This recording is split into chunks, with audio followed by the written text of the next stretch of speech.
This is Open Mind Alexander Technique. I'm Jess. Today we're looking at the Alexander Technique Wikipedia article in conjunction with how do other places other than Wikipedia talk about Alexander Technique in ways that someone who's interested in it would hear like, oh, I've heard someone talking about Alexander Technique was great. I'm going to look that up. How do I find it? How do I find out about what it is? So the Wikipedia article has been basically hijacked by one particular person who doesn't seem to have ever actually worked with AT and has some sort of vendetta. I know this because you can go back through the talk page of Wikipedia and look through the extent to which there's one particular name that comes up over and over and over and is just saying a whole lot of incredibly disparaging things and is absolutely convinced that Alexander Technique is this alternative medicine pseudoscience.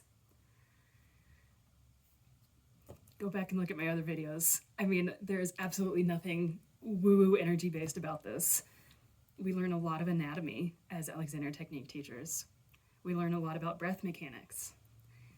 The stuff that I teach is a class. This is literally a college class for credit that I'm teaching here. I'm in a university music school.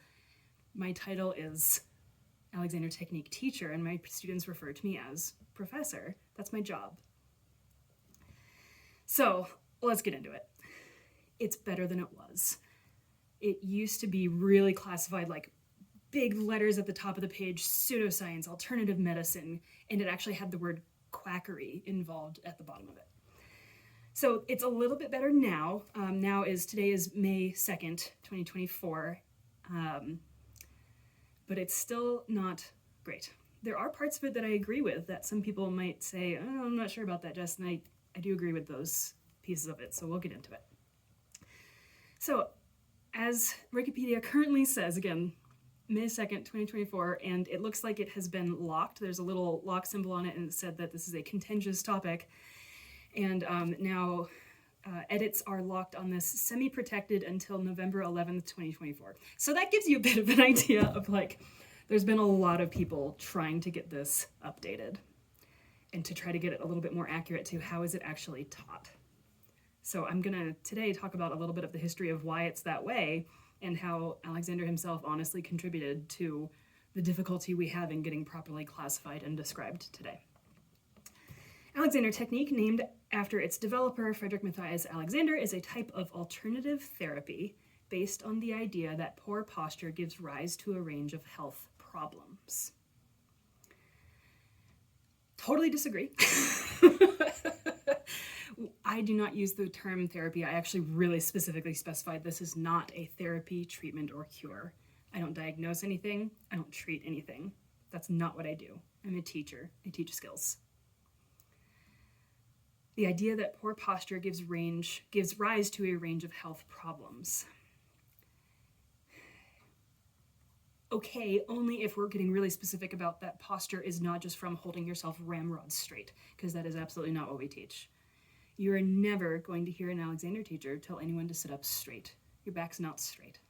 It has 4 natural curves to it, and the exact proportions of those are going to be individual to you, each person, but we can certainly see through a lot of training and a lot of practice, again, to become a certified Alexander Technique teacher with the training course that a lot of us do is a minimum 1,600 hours over a minimum of 3 years.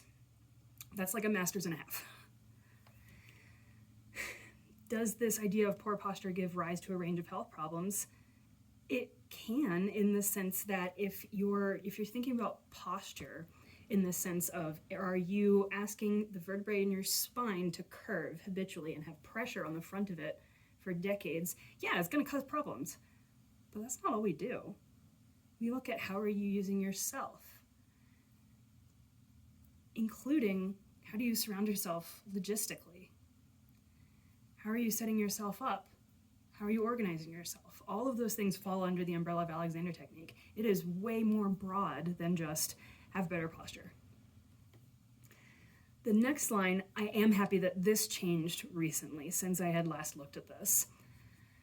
The American National Center for Complementary and Integrative Health classifies it as a psychological and physical complementary approach to health when used together with mainstream methods.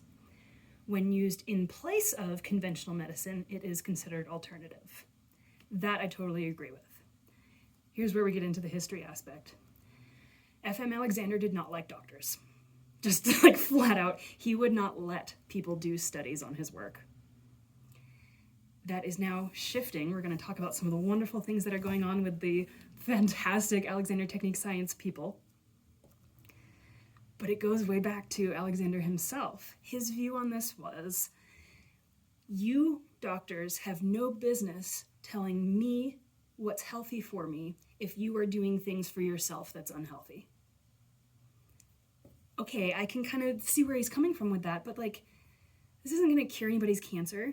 This isn't going to solve asthma. This isn't going to fix problems that are not based in someone overdoing or misusing themselves. I have a genetic disorder. Alexander Technique's not going to change that. It's not going to touch it. But what it can do for me is work with how do I respond to my genetic condition, my other medical stuff. How do I organize myself?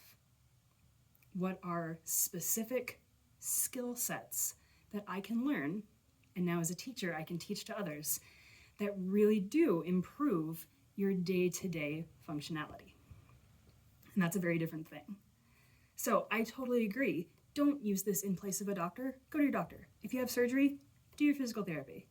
If you have medicine that your doctor says you need to be on, take your meds. But don't forget that these lifestyle choices also have a big impact. And that's something that I think a lot of the medical community is really lacking on. How do you notice this stuff? How does this work? How can you educate yourself through taking lessons about how do you function? That's where Alexander Technique comes in. So it gets somewhat into the history there. We get into some methodology that I agree with. That's all fine. It's just kind of describing lessons and who students are, that it varies wildly for different people. There's a sentence I really don't like that says, Alexander did not originally conceive of his technique as therapy, but it has become a form of alternative medicine.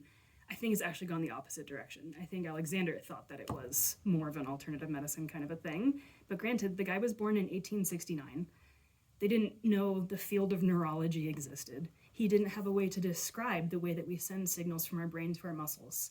And we are basically structuring those signals in the form of thoughts, and that's our directions. And we can use that consciously. That's how we start to get this conscious control of ourselves. There's an interesting section on health effects and people trying to study this stuff.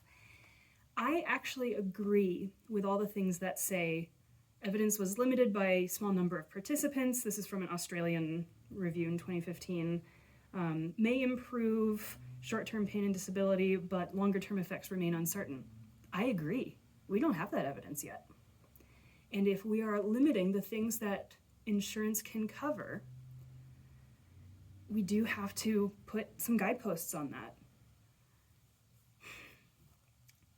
I would agree that at the moment there is not enough evidence, but that doesn't mean that it doesn't work. It means we don't have the evidence yet. And that's where we get into who are the folks who are trying to get evidence about this stuff. So I will put links to these different websites I'm going to talk about in the description of this video. Let's talk about the Alexander Technique Science people. So if you go to alexandertechniquescience.com, it's all one word, alexandertechniquescience.com, and I'll have a link below. You can get into who is actually trying to do the research on this and what studies have been done. So the main people who run the Alexander Technique Science group are people who have doctorate level medical and or neuroscience degrees. And they're also certified Alexander Technique teachers. And so they're starting to build this body of literature. One of the things that they did recently was a peer-reviewed study on what might be some of the mechanics on a neurological level behind why Alexander Technique works. So they're trying to build up this body of evidence in the actual properly peer-reviewed literature. What's going on here? what are the actual methods going on? And that's what's going to lead to things like being recognized as a much more legitimate resource than the way that it's described by the one person in the Wikipedia article. Another interesting thing to look at is how it's described in different countries and in different places. So the NHS, which is the National Health Service, National Health something from the UK, this is the UK's public health central place, they have an article on Alexander Technique. So if you just look up Alexander Technique NHS, it'll come up from nhs.uk and then Alexander Technique. And it's actually a pretty good article. So again, I'll have a link to that below.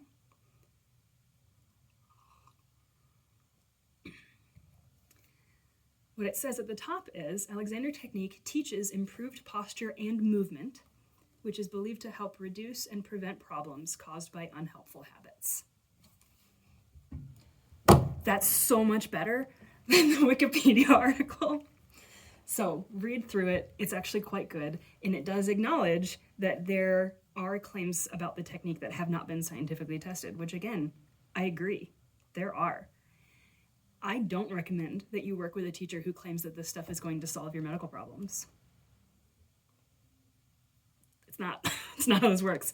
You might experience improvement in your medical problems, but that's not going to be because Alexander Technique has done something to you.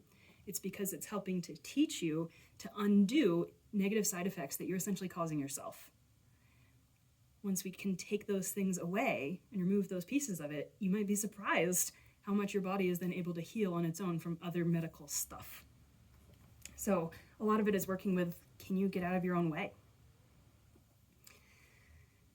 So how do I recommend people look up information about Alexander Technique? This fall, I'm starting a new class as a second adjunct faculty type role at a different university. And so I got to write a class description. And this is in a place where they've never had Alexander Technique taught before as like a class 4 credit that you can do. And when I wrote my class description, this is like a 2-sentence blurb that's just going to go in the online registration system for students to actually sign up for the class and know what it is and take it. I did not put a link to a Wikipedia article or anything like that. I actually really want people to stay away from the Wikipedia article because I don't want people coming in here thinking that they're going to be taught some sort of magical energy something, or alternatively, believing that, oh no, those alternative medicine sources really do work, therefore this class will fix my medical problems. I don't want that either. I'm very much in the camp of under-promise, over-deliver, because that's so much less risky, even though, yeah, it's bad from a marketing perspective, but I would so much rather be honest and be really upfront with people, like, I'm not going to cure your medical conditions. That is not what I do. What I did on my class description is I put a link to my own website because it's explained in the terms that I want my students to see.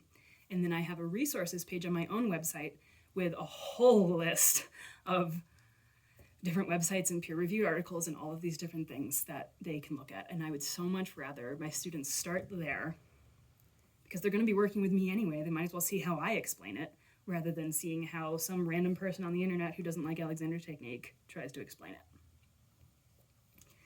So I'll have links to the Wikipedia page, I'll have links to the Alexander Technique science page and the NHS article, as well as to my own resources page on my website.